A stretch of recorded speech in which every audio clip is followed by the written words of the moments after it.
সকলোলৈ নমস্কাৰ জনাই আজি ভিডিঅ'টো আৰম্ভ কৰিলোঁ। সকলোলৈ গুড মৰ্ণিং।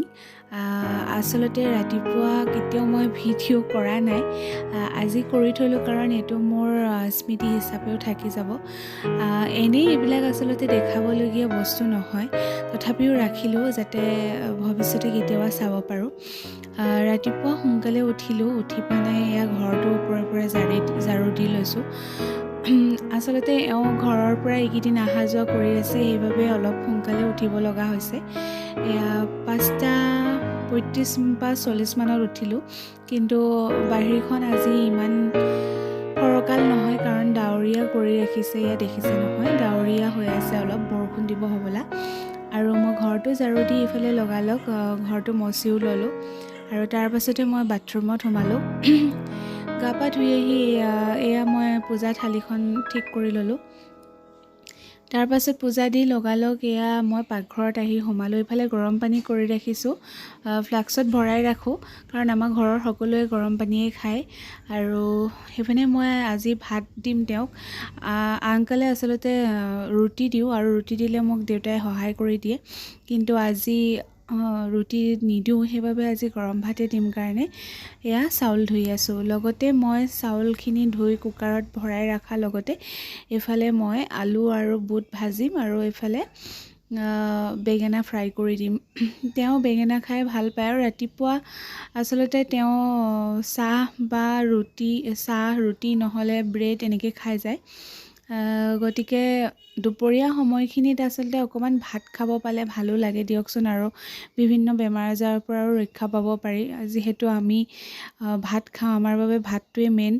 ৰাতিপুৱা ভাতটো খালে মানে আচলতে খাবলৈ চবেই নোৱাৰে ৰাতিপুৱা ভাত, সেইকাৰণে দুপৰীয়া তেওঁক টিফিনত ভাতে দি পঠাইছোঁ। এইফালে মোৰ বেঙেনাও ফ্ৰাই হৈ গ'ল আৰু এইফালে মোৰ চব্জিখিনিও ধুনীয়াকৈ কাটি হৈ গ'ল আৰু মোৰ চব্জিও এইফালে বনি আছে। লগতে তেওঁ টিফিনটো কমপ্লিট হ'ল। এয়া মই এখন চাহৰ লগত খাবলৈ পিঠাও বনাই দিলোঁ আৰু তেওঁ টিফিন পানী ধুনীয়াকৈ মই গাড়ীত ভৰাই দিলোঁ। আৰু যেতিয়া মই মোবাইল আৰু তেওঁ কাগজ পত্ৰখিনি থ'ব গ'লোঁ, মোৰ এটা লাভো হ'ল। এইটো লাভ কি দেখিছেনে? এয়া পইচা পালোঁ। কেতিয়াবা আপোনালোকেও এনেকুৱা কৰি চাব, ভাল লাগে ন?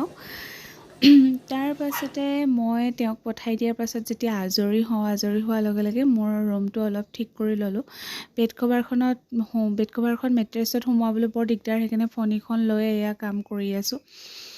আৰু বহি লৈ একাপ চাহ খাই ল'লোঁ। এতিয়াহে যিহেতু চাহ খাবলৈ সময় পাইছোঁ, আৰু চাহকাপ খাই লোৱাৰ পাছত আৰু কিছুমান সৰু সুৰা কাম আছে, সেই কামখিনিও কৰি ল'ম। আপোনালোকৰো চাগে মোৰ দৰে একেই অৱস্থা হয়, বা সকলোৱে একেই কাহিনী ঘৰত, নহয় জানো? আৰু এইফালে মই তেওঁ আৰু মোৰ কাপোৰখিনি ধুই ল'লোঁ। ধুই লৈ অলপ দেৰি পাছতে মই ঘৰটো ধুনীয়াকৈ চাফা কৰি ল'ম। আৰু ৰাস্তাৰ কাষত ঘৰ হ'লে বৰ ঘৰখন ধূলি হৈ থাকে, গতিকে মাজে মাজে মই এইবিলাক এনেকৈ চাফা কৰি থাকোঁ। আৰু সকলোৰে আচলতে এটা এটা নিজৰ নিজৰ কৰ্ম থাকে আৰু নিজৰ দায়িত্ববোৰ আচলতে পালন কৰিবই লাগিব। যিদৰে চাকৰিয়াল সকলে নিজৰ সময়মতে নিজৰ কামবোৰ কৰি যায়, দায়িত্ব থাকে, ঠিক সেইদৰে আমি গৃহিণীসকলেও আমাৰ নিজস্ব কিছুমান কাম থাকে আৰু সেই কামখিনি আমি সুচাৰুৰূপে কৰি যাওঁ। কিন্তু সেয়াই আৰু অলপ পাৰ্থক্য থাকে দিয়ক চাকৰিয়াল বা ঘৰৰ গৃহিণীসকলৰ মাজত। তাকে এনেদৰে মোৰ দিনবোৰ পাৰ হৈছে, আৰু আপোনালোকৰ কেনেদৰে পাৰ হৈছে জনাবচোন।